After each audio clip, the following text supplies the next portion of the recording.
When those first studies were performed years and years ago, nobody knew about the importance of the microbiome, the role of the microbiome and the immune system, and even less the role of the microbiota inside our brains, that is, the microbes that are normally resident inside our brains, whose influence on brain function is nothing but immense. And you may think, well, who cares about the microbes?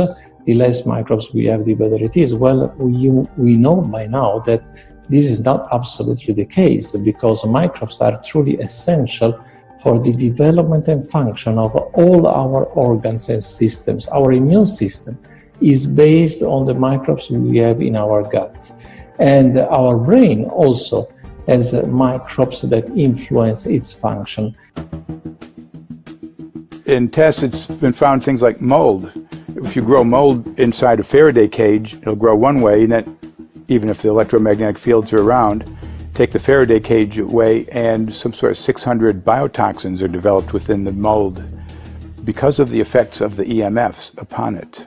Electromagnetic fields, even of weak quality, have an effect upon our microbiome, which is really essential to our whole being. This is going to eviscerate microbial DNA inside human beings, which is our effective operating system, number one. So it may not impact human DNA in laboratory experiments right now, and they're saying it doesn't impact human DNA. But given that human DNA is less than 1% of the cellular DNA in the human body, the rest of the cellular DNA is microbial, and we know that this will eviscerate microbial DNA. So we're talking about a takedown of the operating system of human beings. Exactly. I couldn't have put it better myself. You have to consider that DNA also works as a fractal antenna, which is able to send and receive and also to process signals under the form of radio frequencies. Well, then there is no doubt that artificial radio frequencies, such as those of cell towers, and in particular these new types of towers that have a much higher density of signals, they may somehow interfere with the ability of DNA to retain and transmit biological signals. So this is one level of danger that very few biologists are aware of. How much effort was put forward to address this, what most of these people are, or many of these people are here for, which are the health concerns?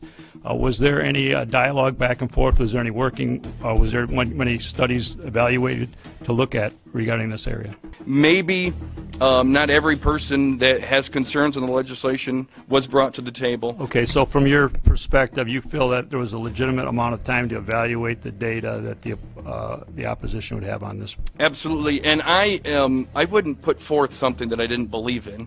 And I'll tell you, as I mentioned earlier, and it's been commented several times amongst the panel here, this is truly an economic development issue. Our 3-year-old, again at home, is outraged when we pull out the driveway and he's not able to access Wi-Fi.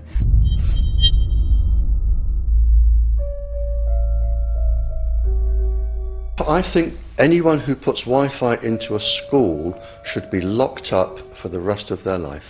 I really do. I think they're not fit to walk on the surface of this planet because they haven't looked at the research, and whatever incentive they have, it is not worth the genetic problems that parents are going to face with their children when they're born.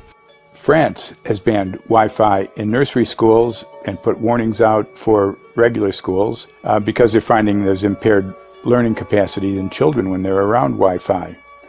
And they have to put up warning signs where they put Wi-Fi transmitters. When I got sick and I learned that they're putting Wi-Fi in the schools in Israel, I was very sick at the time, but I could not tolerate the thought that children in the schools will become as sick as I have. And after a few months of correspondence, I submitted a Supreme Court case in Israel to ban the use of Wi-Fi in the schools and replace them with wired network. The 4 top diseases that kill our children, our young adults right now, are brain tumors, thyroid cancer, testis cancer, rectal cancer, everywhere we put our cell phones. And a lot of our children are sick, and they're being misdiagnosed and mistreated because the wireless industry has put billions and billions of dollars in the past 30 years to mislead the public as to the health effects and keep the public uninformed. We are performing an experiment on children. We are exposing children to microwave radiation for 6 hours during every school day. We have had absolutely no studies looking at the long-term effects of this radiation on young people or even on adults. A considerable amount of research shows that developing brains and bodies of children are much more affected than adults. And there are clear indications of a link between increased electromagnetic fields and autism spectrum disorders. We took 10 autistic children and went back to the sleeping location where the mother was when she was pregnant with that child and compared it with the sleeping location of a mother that gave birth to healthy children. We had 10 mothers in that group, 10 mothers in this group, and in the group of the autistic children we found that the measurements that we got for the microwave exposure was elevated compared to the group of children that were normal. The fetus is affected. The exposure to man-made electromagnetic fields has become the first factor that could be isolated ever in autism that could predict autism. The fifth generation of wireless technology, or 5G as it's being rolled out worldwide without safety testing. Let me say that again, without safety testing. And how we've got scientists and doctors and environmental organizers saying, stop this. Because in terms of the effects of wireless radiation, the science is in. Wireless radiation can lead to cancerous heart tumors, brain tumors, DNA damage. Wireless radiation is linked to infertility, to autism, Alzheimer's, and more. And guess what? All the effects that I just listed, those are some of the effects that are known according to the technology that's being seen today. First of all, you have to know that we know that the other EMFs that we're exposed to are already known to be health risks. And basically that 5G, because of the frequency that's going to be used and because of the extraordinarily high pulsation levels that will be used, is a much bigger threat to our health than the things that we already have, which are very substantial threats to our health. We're not just talking about the intensity. We're talking about the frequency and the very high level of pulsations. There's a huge literature which shows that pulsed EMFs that pulse up and down very rapidly, are in most cases much more biologically active than our non-pulsed EMFs. Every single wireless communication device communicates via pulsations, but the industry completely ignores this issue. The problem with 5G is that they're planning to put out tens of millions of these antennae all over the place without doing one single biological safety test. Are you implying possibly that we, the consumers, are the guinea pigs since they haven't really done tests to see the effects in a smaller setting? I mean, that's not an implication, it's a statement. We are, yes. Cancer is not the main concern that I have. I'm really concerned about sperm count and about effects on pregnancy. How many of you know that 1 in 6 American couples is unable to have a child when they want to? How many of you know that last year the birth rate in this country dropped the most that it ever has in recent history, 3% in a single year? People look at the sperm, and people use cell phones, and the sperm, usually sperm swim, and they swim straight. But if you expose them to radio frequency, mobile phone waves, they swim in a circle. Studies have been done here in Australia, taking sperm from healthy men. And one test tube gets exposed to cell phone radiation, and one test tube is not exposed to mobile phone radiation. And then the results are evaluated. And this is a measure of vitality. We measure how well the sperm swim. This is a measure of motility. This is a measure of mitochondrial DNA damage. They have 3 times as much damage on their DNA if they have been exposed to mobile phone radiation. The data on that are rock solid. Cell phones can damage sperm quantity and quality. Your embryo, your uterus in the fetus, where your child is developing for the first 100 days, in the ovaries, the eggs do not have that protection, so they are at maximum risk from radiation. And for the first month or so, you wouldn't even know you were pregnant. You wouldn't even be taking precautions. That is the main danger area.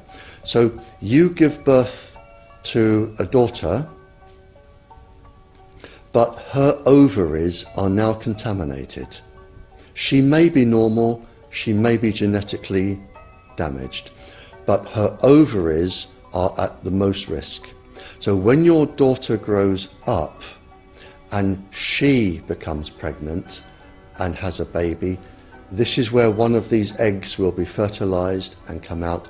So the real damage here is your grandchildren. That is where it is going to show most. Do you think that there is a chance that within the third generation of females they may be irreversibly sterile? Not in the third generation, but in the fifth generation, and that would for humans be something in the order of 150 years ahead of us. And of course, then it's too late to say that you are sorry, and it's very too late to say stop.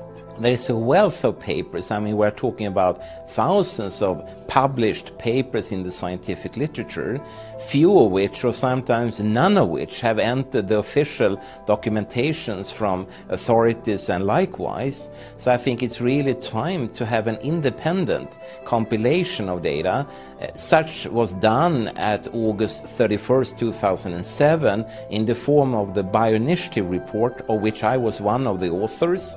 And then we put together approximately 2,000 scientific references on a little bit more than 600 pages, clearly saying that if you, for instance, if you are a rat or a mouse or a cell or a molecule, you should definitely not allow yourself to be exposed to this. And in the meantime, we have this full-scale experiment using our own kids.